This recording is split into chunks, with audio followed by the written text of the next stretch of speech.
இன்று 5/2/2024 திங்கட்கிழமை திருச்சியில் நடந்தது. தலைமைச் செயற்குழு உறுப்பினர்கள் பொறுப்பாளர்கள் எல்லாம் பங்கேற்றார்கள். இதில் 2 முக்கிய முடிவுகள் எடுக்கப்பட்டிருந்தன.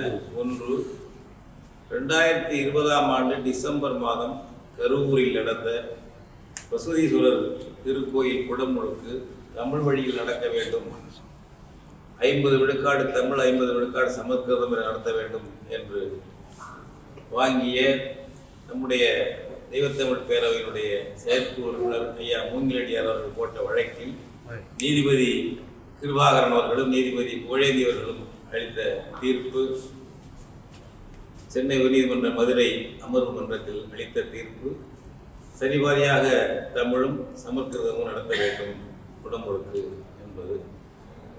அதை எதிர்த்து சில வர்ணாசிரமவாதிகள், ஆன்மீக ஆதிக்கவாதிகள் டில்லி உச்சநீதிமன்றத்தில் வழக்கு போட்டிருக்கிறார்கள். அந்த உச்சநீதிமன்றத்தில் போட்ட வழக்கில் தெய்வத்தமிழ் பேரவை தன்னை இணைத்துக் கொண்டு கிருபாகரன் அமர்வு அளித்த தீர்ப்பை உறுதி செய்ய வேண்டும், அதற்கு தடை போடக்கூடாது என்று நீதி கேட்டு வழக்கு தொடுப்பதாக இன்றைய செயற்குழு முடிவு செய்திருக்கிறது. அடுத்து, வள்ளலாருடைய வடலூர் சத்தியஞான பெருவழியில் சத்தியஞான சபை உள்ள இடத்தில் தமிழ்நாடு அரசு வள்ளலார் 200 நிகழ்வை ஒட்டி பன்னாட்டு ஆய்வு மன்றம் தொடங்க இருப்பதாக அறிவித்துள்ளது. 70 ஏக்கர் நிலப்பரப்பில் அந்த கட்டடங்கள் இருக்கும், அதற்காக எடுக்கப்படும் என்று அறிவித்திருக்கிறார்கள். வள்ளலாருடைய திடல் என்பது 2 வகையில் முக்கியத்துவம் வாய்ந்தது. அவருடைய மெய்யியல் கோட்பாட்டின்படி பெருவெளி என்பது ஒரு ஆன்மீகம் சார்ந்தது, அதற்கு இடையூறு வரக்கூடாது. இரண்டாவது, வள்ளலாருடைய தைப்பூச விழாக்கள், மாத தைப்பூசம் அல்லது ஆண்டுக்கு ஒரு தடவை நடக்கக்கூடிய சிறப்பு தைப்பூசம், இந்த விழாக்களில் பல லட்சம் பேர் மக்கள் கூடுகிறார்கள். பல லட்சம் பேர் கூடுவதற்கு, நின்று வழிபடுவதற்கு, பங்கேற்பதற்கு அவ்வளவு பெரிய பெருவெளி இடம் தேவை. அதில் கட்டடங்களை கொண்டு போய் நிரப்பிவிட்டால் அந்த மக்கள் வழிபாட்டுக்கு இடமில்லாமல் தவிப்பார்கள், பெரும் நெருக்கடியாகிறது. எனவே தமிழ்நாடு அரசு பன்னாட்டு ஆய்வகம் வள்ளலாறு பேரால் தொடங்குவது, வள்ளலாரை ஆய்வு செய்வதற்காக தொடங்குவது வரவேற்கத்தக்கது, பாராட்டத்தக்கது. அதை வள்ளலார் பெருவெளியை ஆக்கிரமித்து நடத்தாமல் வேறு இடத்தில் பக்கத்திலேயே வேறு இடங்களில் இடம் பார்த்து அந்த ஆய்வு மையத்தை கட்ட வேண்டும் என்று கோருகிறோம். ஆனால் பிடிவாதமாக தமிழ்நாடு அரசு அதில் இருக்கிறது.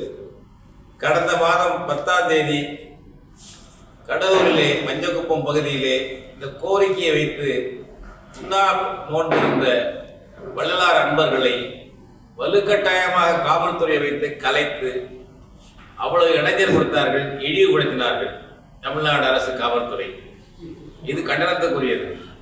எனவே நாங்கள் அறவழியில் அதே கோரிக்கையை, வடலூர் வள்ளலார் பெருவெளியில் ஆய்வகம் கட்டாதீர்கள், வெளிப்புறத்தில் கட்டுங்கள், அந்த பழைய முடிவை மாற்றி அமையுங்கள், எங்களுடைய இந்த குரலுக்கு செவிசாயுங்கள் என்று கேட்டு வருகின்ற பிப்ரவரி 20ஆம் நாள் கடலூரிலே மாபெரும் கோரிக்கை ஆர்ப்பாட்டம் நடத்துவது என்று தெய்வத்தமிழ் பேரவை முடிவு செய்திருக்கிறது.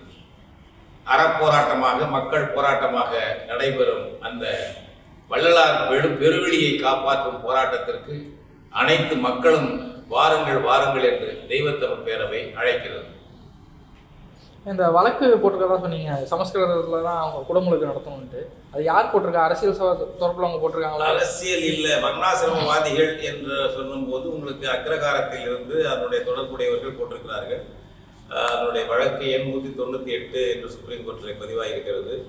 தமிழ்நாடு அரசு வேறொரு வழக்கிலே இப்பொழுது இந்த அவினாசி கோயில் தமிழ் வழக்கு நடத்த வேண்டும் என்று நம்ம கரூர் வழக்கறிஞர் ராஜேந்திரன் போன்ற வழக்கிலே தமிழ்நாடு அரசு வக்கீல் பேசும் பொழுது இந்த கிருபாகரன் தீர்ப்பு உச்சநீதிமன்றத்தில் மேல்முறையீடு செய்யப்பட்டு இருக்கிறது என்று சொல்லியிருக்கிறார்கள்.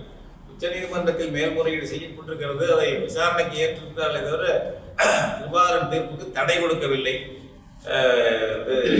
அந்த தமிழ் கூடாது, சமஸ்கிருத ஆதிக்கம் தான் இருக்க வேண்டும், வர்ணாசிரமத்தில் பிராமண ஆதிக்கம் நீடிக்க வேண்டும் என்று சொல்லக்கூடிய சக்திகள் தான் இந்த வழக்கை பதிவு செய்திருக்கின்றன. அந்த உயர்நீதிமன்ற தீர்ப்பே சமஸ்கிருதம் தமிழ் இரண்டுத்திலையும் செய்யணும்னு இருக்கு. இதை வந்து நீங்க வெறும் முழுமையாக தமிழ்ல செய்யறது எதுவும் எங்களுடைய கோரிக்கை முழுமையா தமிழ் செய்ய வேண்டிய என்பதுதான். ஆனா இப்பொழுது அந்த உயர்நீதிமன்ற தீர்ப்பை செயல்படுத்தல் என்பதுதான்.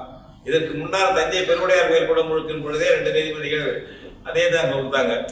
அதே கொடுத்தாங்கன்னா அதுக்கு காரணமே அப்பொழுது இருந்த தமிழ்நாடு அரசு, அதிமுக அரசு, நாங்கள் தமிழ் பாதி சமஸ்கிருத பாதியாக செய்கிறோம் என்று அவர்களே பதில் மனு கொடுத்தார்கள். அதை அப்படியே தீர்ப்பாக்கினார்கள். அதைத்தான் முழுசாக செயல்படுத்தல் என்று தொடர்ந்து அன்றிலிருந்து இன்று வரை கேட்டுக்கொண்டிருக்கிறோம். எனவே இப்பொழுது இந்த தமிழ் பாதி சமஸ்கிருதம் பாதி என்று நடத்துங்கள். கருவறை, வேள்விச்சாலை, கோபுர கலசம் 3 இடத்திலும் சரிபாதியாக தமிழுக்கு இடம் வேண்டும், அர்ச்சனை மந்திரமாக தமிழ் முழங்கப்பட வேண்டும் என்பதுதான் என்னுடைய கோரிக்கை.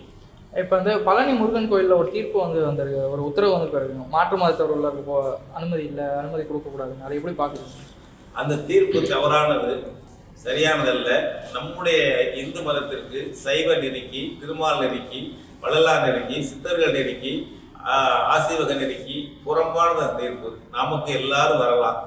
அந்த கோயிலுடைய இந்த கண்ணியத்தை மதிப்பை காப்பாற்றும் வகையில் உடையணிந்து வர வேண்டும், காலையை செருப்பணியாமல் வர வேண்டும் என்ற சில நிபந்தனைகள் இருக்கிறதே தவிர மற்றபடி இந்துக்கள் அல்லாதவர் வரக்கூடாது என்பதெல்லாம் தடுக்கக்கூடாது.